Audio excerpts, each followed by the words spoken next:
What's up, Fort Harriman students? I'm Mr. Clark. I'm here to teach you today. It's bugging me. About Tanzania. So this is just like your culture fair project. I did the culture fair myself this morning to show you you too can do it, and this is about what I expect. It's not as maybe complicated as we're making it. So here we go. Tanzania. I chose this one, number one, because no one else chose this one. Number two, I'm going there this summer to hike Mount Kilimanjaro, one of the 7 summits of the world and the highest summit of Africa. So let's check it out. First, we are going to go to location. Where is Tanzania? It's right here. It's in sub-Saharan Africa. The equator is about up here, and it is below the Sahara, hence sub-Saharan Africa. A couple notable features. We've got the Indian Ocean right here. We've got Kenya up here. We got Lake Victoria. We'll talk about that in the next slide. Well, the couple slides. The flag of Tanzania has some representation on it. We're going to talk about that in a few different ways. The first part of the flag is the green. The rich agricultural resources of Tanzania are the people of Tanzania are very proud of that. And so they put it on their flag, the green agricultural resources. The blue stands for the Indian Ocean to the east coast. And the black stands for the Swahili people who are native to the land of Tanzania. And it's part of their center and their core. Next up, we have a political map. This is what the regions of Tanzania, they're divided into 31 regions, and then those regions have districts in between them. Next up, we have a physical map. Here's what a physical map of Tanzania looks like. Mount Kilimanjaro is up here on the north. It looks like a big dormant volcano. Why? Because it is a dormant volcano. I figured we could just take a look at an image of that real quick. I could have put it in the slideshow, but it looks like this. Big dormant volcano sits at 19,341 feet. Another notable feature is Lake Victoria, which is the biggest lake in Africa, and it's the biggest tropical lake in the whole world.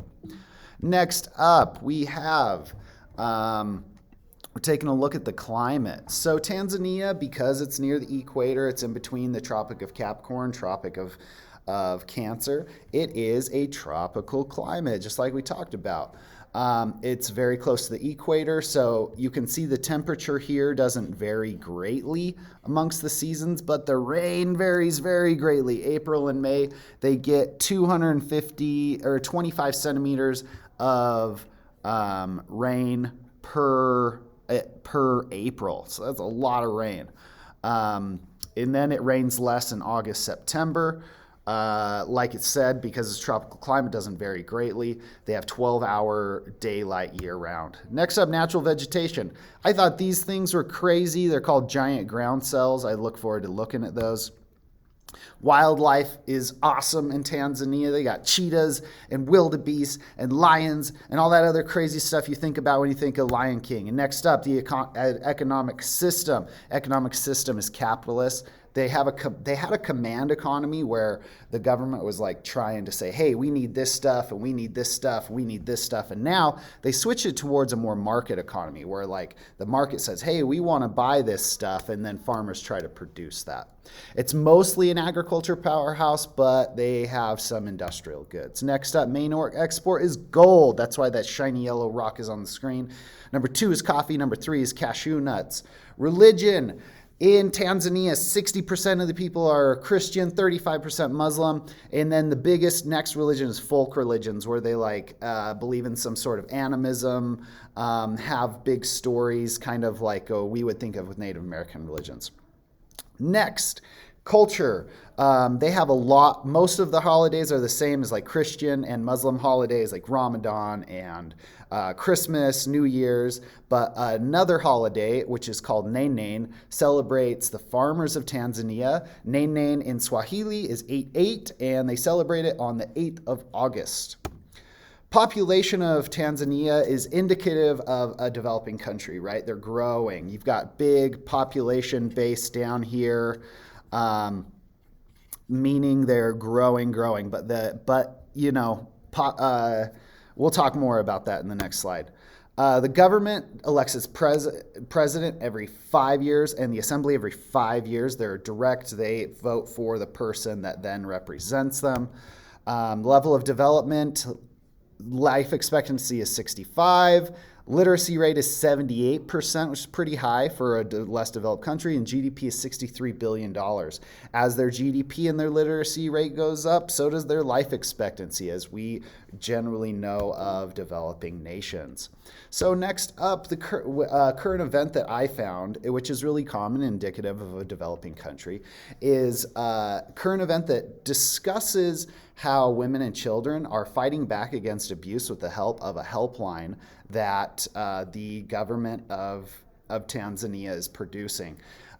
You see people in a call center right here kind of talking. This was a pretty interesting news story because oftentimes in past women couldn't get it. Next up, we have interactions. Tanzania shares borders with Kenya, Zambia, and Mozambique. They share aspects of their culture. Swahili is spoken in some amount in all of these countries, and the major religion of Tanzania is the same of those around. They also share much of the same flora and fauna. I put Serengeti National Park because it's part of Tanzania, but it's also part of Kenya. And there's a big migration that those two countries have to work together. And last but not least, this music is awesome, and so I'm just going to play it, and I'm not going to dance because I know you guys would just make fun of me for it. But you can tell it has a slightly different beat. Anyway, that's it for Tanzania. You can do this assignment. This is less than 7 minutes. You can make it even shorter. Peace.